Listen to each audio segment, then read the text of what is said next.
오늘 본문은 로마서의 핵심이라고 할 수 있는 본문이 됩니다.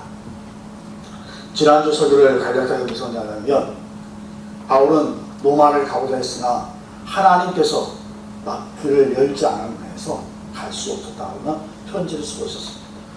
그렇습니다. 우리 인생 가운데 하나님의 뜻이 열어져야지만 우리가 갈 수 있고, 하나님께서 인도하셔야지만 우리가 갈 수 있고, 또한 하나님께 열어준다는 곳에 또한 우리는 어쩔 때는 머뭇거리가 있지만 순종할 필요가 있을 때가 있다고 생각합니다. 바울은 또한 복음의 빛인 자라 말입니다. 우리 빛은 어떻습니까? 빛은 갚아야 자유로울 수 있습니다. 그런데 바울은 복음의 빛인 자로서요, 복음을 전하는 것에서 자기가 빛인 자로 살아간다고 말씀하면서, 그러면 우리 믿는 자들에 있어서는 어떤 말인가? 사도만 증거할 수 있는 것이나 하나님을 믿는 우리가 부르심을 받는 자들은 마태복음 28장에 있는 것처럼 너는 가서 모든 족속으로 하나님의 말씀을 증거하는 말씀한 것처럼 우리 모든 자에게 우리는 복음을 증거하고 빛인 자로 살라고 우리에게 말씀하였습니다. 그렇다면 저와 여러분은 어떠했습니까? 예수님을 믿고 나 혼자 신앙생활을 하는 바가 아니라 내가 믿은 예수님을 증거하고 예수님은 우리에게 오늘 또 말씀하고 있는 겁니다. 여러분은 한 주 동안 살면서 얼마나 많은 사람들을 만났습니까? 이웃도 만났을 것입니다. 또한 직장에서 동료들 만났을 것입니다. 목마른 동료가 있었을 겁니다. 누군가 나에게 예수 한번 믿어달라고, 우리 교회 같이 한번 가자고 이렇게 말하고 기다리는 사람도 있었을 겁니다. 가까운 친구도 있었을 겁니다. 친척도 있을 것입니다. 친척으로 카톡을 보내면서 복음의 빛인 자로 여러분 복음을 증거해 왔습니까? 예수님은 오늘 또 우리에게 격려하신다. You can do. 너는 할 수 있다. 왜? 내 손이 너와 함께 있는 것입니다. 그렇게 말씀하십니다. 오늘 말씀은 저와 여러분에게 확신을 주실 말씀입니다. 확신. 무슨 확신입니까? 복음을 증거함에 있어서 부끄러울 것이 없다는 말씀입니다. 로마서 1장 16절에 보니까 이런 말씀 있지 않습니까? 내가 복음을 부끄러워하지 아니하노니 이 복음은 모든 믿는 자에게 구원을 주신 하나님의 능력이 됩니다. 먼저는 유대인에게요, 그리고 헬라인에게로다 말씀하고 있는 겁니다. 그렇다면 저와 여러분은 복음을 받아들인 사람입니다. 복음은 예수 그리스도의 일입니다. 그런데 복음의 내용이 과연 무엇인가? 예수 그리스도인데, 예수 그리스도 복음인데 우리가 복음의 과연 내용은 어떤 것을 내용 갖고 있는 것인가? 한번 우리 말씀을 보면서 다시 보기 원합니다. 고린도전서 15장 1절에서 11절의 말씀인데 우리 한번 거듭하겠습니다. 형제들아, 내가 너에게 전한 복음을 너에게 알게 하노니 이는 너희가 받은 것이요 또 그 가운데 선 것이라. 너희가 만일 내가 전한 그 말을 굳게 지키고 헛되이 믿지 아니하였으면 그로 말미암아 구원을 받으리라. 내가 받은 것을 먼저 너에게 전하였느니 이는 성경대로 그리스도께서 우리 죄를 위하여 죽으시고 장사 지낸 바 되셨다가 성경대로 3일만에 다시 살아나사 개바에게 보이시고 후에 12제자에게와 그 후에 외로운 형제에게 주시에 보이셨나니 그 중에 지금까지 대다수는 살아있고 어떤 사람은 잠들었으며 그 후에 야고보에게 보이셨으며 그 후에 모든 사도에게와 맨 나중에 만삭되지 못하여 난 자 같은 내게도 보이셨느니라. 나는 사도 중에 가장 작은 자라. 나는 하나님의 교회를 박해하였으므로 사도라 칭함받기를 감당하지 못할 자니라. 그러나 내가 다 된 것은 하나님의 은혜로 된 것이니 내게 주신 그의 은혜가 헛되지 아니하여 내가 모든 사도가 더 많이 수고하였으나 내가 한 것이 아니요 오직 나와 함께 하신 하나님의 은혜로다. 다 같이 씁니다. 그러므로 나나 그들이나 이같이 전파하매 너희도 이같이 믿었느니라. 아멘. 복음, 예수 그리스도인데 예수님이 어떠다가 말씀하고 있습니다. 예수님께서 성경대로 오셔서 우리의 죄, 저와 여러분의 죄를 위하여 죽으셨다. 그리고 장사 지낸 바 됐다가 사흘 만에 다시 살아났다, 부활했다. 이게 복음의 내용입니다. 이 내용을 믿는 겁니다. 근데 이것을 증거함에 부끄러우지 아니한다는 것입니다. 왜요? 왜 부끄러우지 아니한가? 내가 복음을 경험했기 때문에. 또한 그 복음은 구원을 주시는 하나님의 능력이에요. 하나님의 파워란 말이에요. 그럼 여기서 저와 여러분의 한번 저와 자신을 살펴봐야 할 수가 있는데, 그렇다면 나는 왜 복음을 증거함에 주저하는 건가? 왜 주저하는 건가? 나는 복음을 다른 사람들, 내가 믿는 복음을 왜 증거함에 주저하는 것일까? 가족, 친척, 친구, 동료, 또 나가서 자식들한테, 이웃들한테 전하는 것을 부끄러워하는 것은 아닙니다. 만약 부끄러워한다면 다시 한번 저희 자신을 생각해 봐야 되는 거예요. 바로 복음의 능력을 맛보지 못한 것이 아닌가 싶습니다. 내가 복음의 능력을 경험하지 못했기 때문에 혹시 주저하고 있지 않는가 하는 생각입니다. 우리 출애굽기 3장 1절에서 6절, 모세가 하나님을 경험한 말씀 한번 교독하겠습니다. 모세가 그의 장인 미디아 제사장 이드로의 양떼를 치더니 그때를 광야 서쪽으로 인도하여 하나님의 산 호렙에 이름에 여호와의 사자가 떨기나무 가운데로부터 나오는 불꽃 안에서 그에게 나타나시니라. 그가 보니 떨기나무에 불이 떴으나 그 떨기나무가 사라지지 아니하는지라. 이에 모세가 이르되 내가 돌이켜 가서 이 큰 광야를 볼까? 떨기나무가 어째여 타지 아니하는고 하니 여호와께서 너가 보려고 돌이켜 오는 것을 보신지라. 하나님이 떨기나무 가운데서 그를 불러계시되 모세야 모세야 하시매 그가 이르되 내가 여기 있나이다. 하나님이 이르시되 이리로 가까이 오지 말라.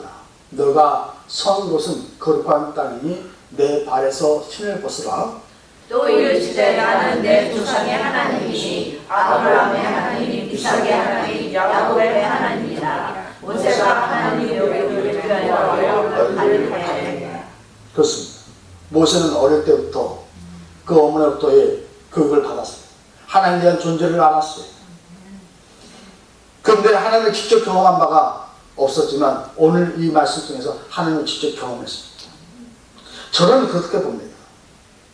이렇게 하나님을 직접 경험하는 것, 복음을 직접 경험하는 것, 이러한 사건이 저와 여러분에게 있어야 된다고 생각하는 겁니다. 그러야지만 내가 복음을 부끄러워하지 않게 되는 사건이 나타난다는 거예요. 제가 이 말씀 중에서 오래전에 들었던 한 인물을 떠올랐습니다. 그 인물은 정진호 연변과기대 교수님입니다. 그분의 이야기가 오늘 말씀 본문과 아주 긴급한 관련이 있습니다.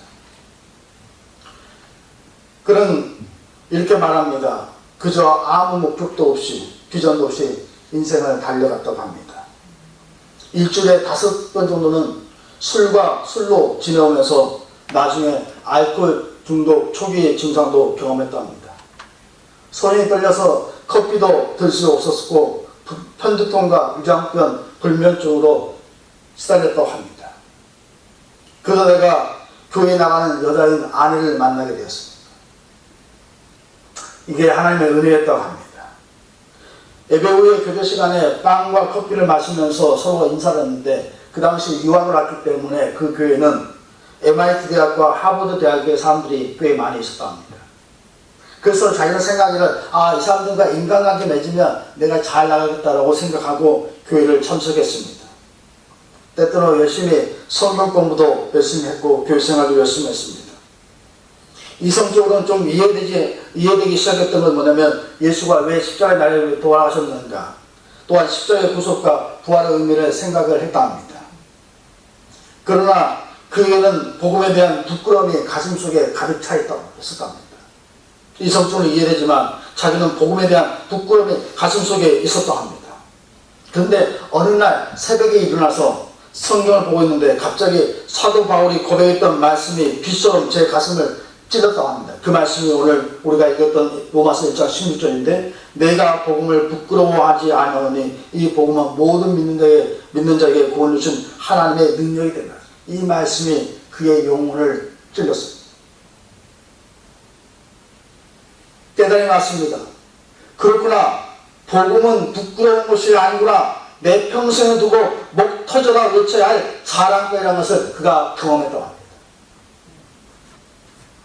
그러면서 그 인생은 바뀌어지기 시작했습니다.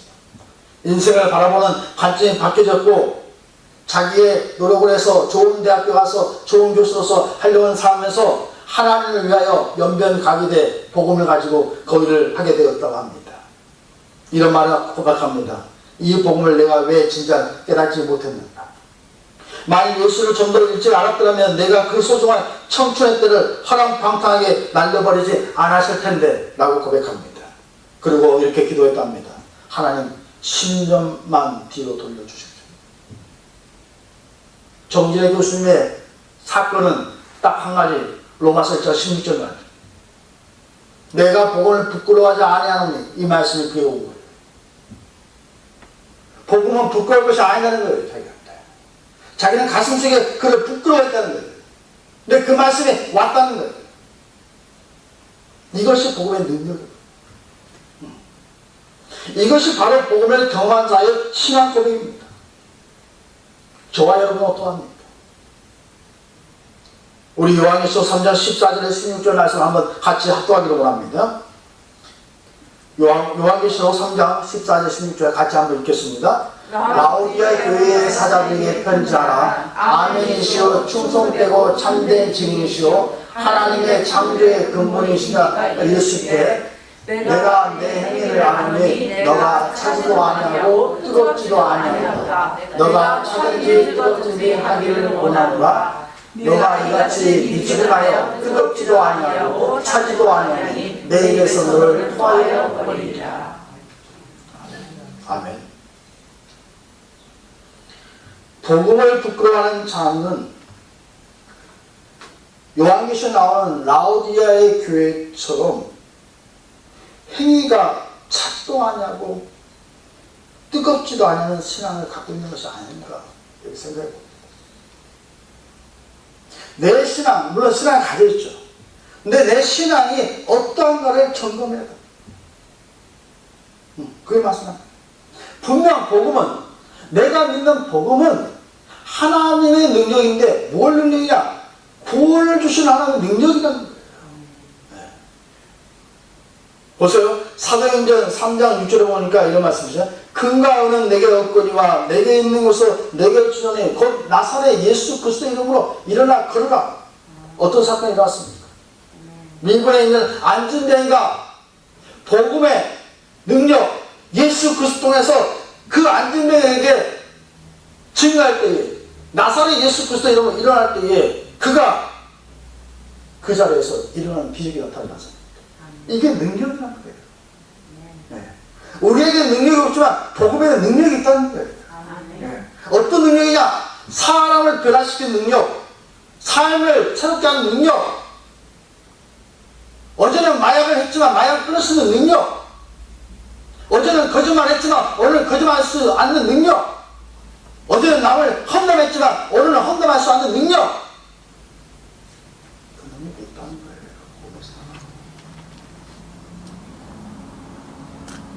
예수 그리스도의 이름으로 귀신이 떠나고 마귀가 떠나고 병마가 떠나고 예수 그리스도 앞에 죄를 회개할 때 죄가 떠나고 죄가 시켜받고 이게 복음의 능력입니다. 보세요. 베드로는 성령의 충만함에서 복음을 증거합니다. 여러분 잘 아는 말씀입니다. 사도행전 2장 32절 39절 말씀 차근차근 한번 다시 한번 보도록 하겠습니다. 이 예수를 하나님이 살리신지라 우리가 다 이일의 증인으로다. 하나님의 오른손으로 예수를 누이시고 그가 약속하신 성령을 아버지께 받아서 너희가 보고 듣는 이것을 부어주셨느니라. 다윗은 하늘에 올라가지 못하였으나 친히 말하 이르되 주께서 내 주에게 말씀하시기를 내가 내 원수로 내 발등상이 되게 하기까지 너는 내 우편에 앉아있으라 하셨더라 하였으니. 그런데 이스라엘 온 집은 확실히 알지니 너희가 십자가에 못 박은 이 예수를 하나님이 주와 그리스도가 되게 하셨느니라 하니라. 그들이 이 말을 듣고 마음에 찔려 베드로와 다른 사도들에게 물어이르되 형제들아 우리가 어찌하고 하거늘. 베드로가 이르되 너희가 회개하여 각각 예수 그리스도의 이름으로 세례를 받고 죄사함을 받으라. 그러면 성령의 선물을 받으리니 이 약속은 너희가 너희 자녀와 모든 먼데 사람 곧 우리 주 하나님이 얼마든지 부르시는 자들에게 하신 것이라 하고. 또 여러 말로 확정하여 권하여 이르되 너희가 이 패역한 세대에서 구원을 받으라 하니 그 말을 받은 사람들은 세례를 받으면 이 나라의 신도가 성천이나 더하더라. 아멘. 무슨 말씀입니까? 복음을 증거하였어. 성령의 충만한 그 복음을 증거했어. 그들의 마음이 찔렸어. 복음의 능력. 어떤 것을 여러 마음이 찔리면 없습니까? 후회는 할 수 있지만 찔리는 건 다 하는 거예요. 찔리면 받으니까 우리가 어찌할 거 어찌할 거 하는 거예요. 그래서 그 많은 사람들이 3,000명의 사람들이 예수를 믿게 되는 광경이 나타나요. 이게 복음의 역사입니다. 수많은 사람들이 돌아오는 것이 복음의 능력입니다. 그런데 여러분 알다시피 현대교회에서는 이러한 능력이 점점 보이지 않습니다. 교회에서 이러한 복음의 능력이 점점 나타나지 않습니다. 물론 어떤 교회는 하나님께 역사하셔서 그 복음의 능력으로 말미암아 많은 수가 믿는 자 수가 넘쳐나는 걸 봅니다. 저도 매일 아침에 그 교회를 생각하면서 하나님 저에게도 그런 교회 역사를 해달라고 합니다. 두 교회를 생각하면서 꼭 기도합니다. 한 교회는 남과주 사랑교회고 LA에 있는 거, 한 교회는 애틀란타의 베델교회. 그 교회는 하나님의 역사에서 동한 교회에서 그 교회를 놓고서 꼭 기도하고 있습니다. 우리 교회도 그렇게 되리라. 근데 왜 교회에서 복음의 능력이 나타나지 않는 것일까? 복음을 듣지 못했기 때문이라고 말합니다. 교회에서 복음을 증거해야 함에도 불구하고 설교가 강연이 되었습니다. 그냥 렉처가 되었습니다. 설교가 그냥 사람들의 현재 상한 심령을 위로하는 위로의 말로 바뀌었습니다. 복음이 증거되어야 되는데, 예수 그리스도의 증거되어야 되는데 그저 쇼가 되어지고 강연되어지고 현대 구비에 맞는 말만 하고 있고 회개도 증거하지 않고 예수 그리스도 증거하지 않고 복음의 능력도 나타나지 않고 그러니까 복음의 능력이 나타나지 않는다고 말합니다. 진짜 들어야 할 것은 좋은 소식. 헬라어는 유한겔리오. 좋은 소식. 좋은 소식이 그러면 좋은 소식은 사건을 일으키는 거예요. 그 당시에 전쟁이 일어나가지고 황제 앞에서 나올 때 좋은 소식 가지고 와가지고 그 도시가 변화되고 그런 건데 예수 그리스도의 복음의 능력은 좋은 소식은 그 시대를 변화시킵니다. 사람을 변화시킵니다. 예수를 만나야지만 복음을 만나야지만 사람은 반드시 변화가 일어나지 좋은 말로 변화가 일어나지 않습니다. 내 사건에 변화가 일어나지 않는다는 것은 내가 복음의 능력을 아직도 맛보지 못한 나의 모습이 있다는 거예요. 가정에서, 직장에서, 사회에서 변하지 않는 것은 내가 마치 모세처럼 떨기나무의 앞에 타오르지 않은 하나님을 아직 맛보지 못한 것이죠. 여러분 그렇다면 주님, 나 인생 한 번 인생 묻는 거 복음의 능력을 맛보면서 당당하게 한번 살아갈 수 있도록 그렇게 기도할 필요가 있지 않나 생각합니다. 한 번 믿는 건데